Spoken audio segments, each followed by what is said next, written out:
Hello friends, I am Dr. Ajay Kothari. I am a consultant spine surgeon at Sancheti Hospital, Pune. आज का topic है What is pain block therapy? What is selective nerve root block therapy? What is epidural injection? And what is a facet block injection? पहले हम ये समझ लेंगे कि ये हमारा स्पाइन है and this is cervical spine, thoracic spine and lumbar spine. There are 33 vertebrae in the human body और in between two vertebrae there is a disc. ये जो blue color का structure दिख रहा है, this is the disc. जब ये disc पीछे स्लिप होकर आपकी नर्व के ऊपर दबाव देता है और वो पेन पैरों में रेडिएट होने लगता है, इस कंडीशन को रेडिकुलोपैथी या साइटिका ऐसे बोला जाता है. Majority patients rest, medicine, exercise, yoga, postural correction इससे ठीक होते हैं.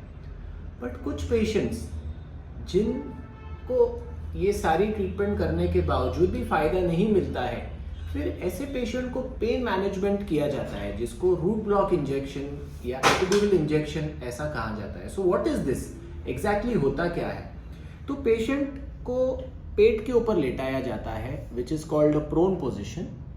एक सियाम होता है that is a special camera जिसके अंडर फ्लोरोस्कोपी ये पॉइंट ओटी में लोकेट कर सकते हैं और उस एरिया पे एनेस्थीसिया दिया जाता है that is called a local anaesthesia. और पहले मैं बताऊंगा what is selective nerve root block.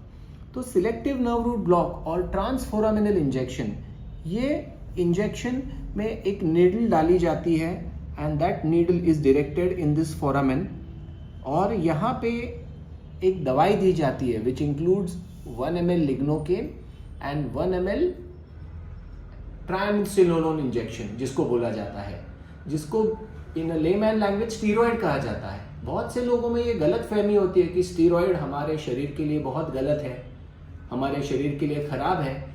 हालांकि this is a USFDA approved procedure और इसमें 1 ml steroid given at the local site has got practically very minimal side effects. उससे कोई शरीर को नुकसान नहीं होता है.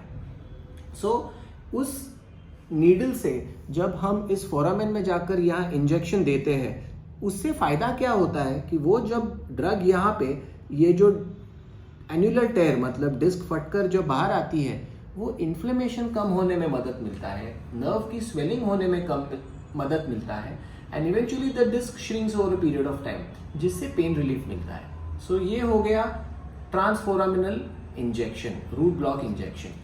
दूसरा इंजेक्शन टाइप है जिसको एपिड्यूरल इंजेक्शन बोलते हैं.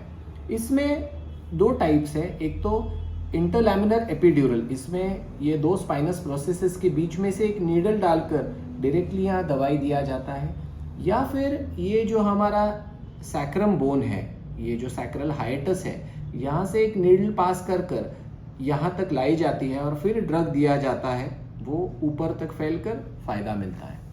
ये हो गया epidural injection. Third injection type is a facet block injection, जिसमें जो पेशेंट्स को काफ़ी कमर दर्द का तकलीफ है, उसमें ये जो फैसेट जॉइंट्स है यहाँ पर एक नीडल टारगेट कर यहाँ दवाई दी जाती है जिससे इन्फ्लेमेशन कम होकर पेन कम होता है. बट एक बात आप समझ ले कि ये इंजेक्शन के बाद हमको एहतियात बरतना है कि एक्सरसाइजेस रेगुलरली करना है, डाइट हेल्दी लेना है, पॉस्चर्स अच्छे से रखना है.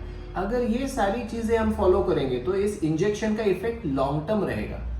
बट अगर हम सिर्फ इंजेक्शन पे डिपेंडेंट रहे हमारा प्रॉब्लम ठीक करने के लिए तो वो गलत होगा. फिर उस इंजेक्शन का इफेक्ट शॉर्ट लिव्ड रहेगा. बहुत से पेशेंट ये पूछते हैं कि डॉक्टर इसका सक्सेस रेट क्या है. मैं हमेशा बोलता हूँ कि अगर 100 पेशेंट्स में ये पेन ब्लॉक थेरेपी की जाती है तो 70 to 80% patients they get good relief. But 20 to 30% patients they either get a short term relief or no relief. There is no side effect but the success rate of this pain block is good. और इससे हमने हजारों patients जिनको surgery बताई गई थी उसको avoid करने में इसका हेल्प हुआ है. Thank you very much.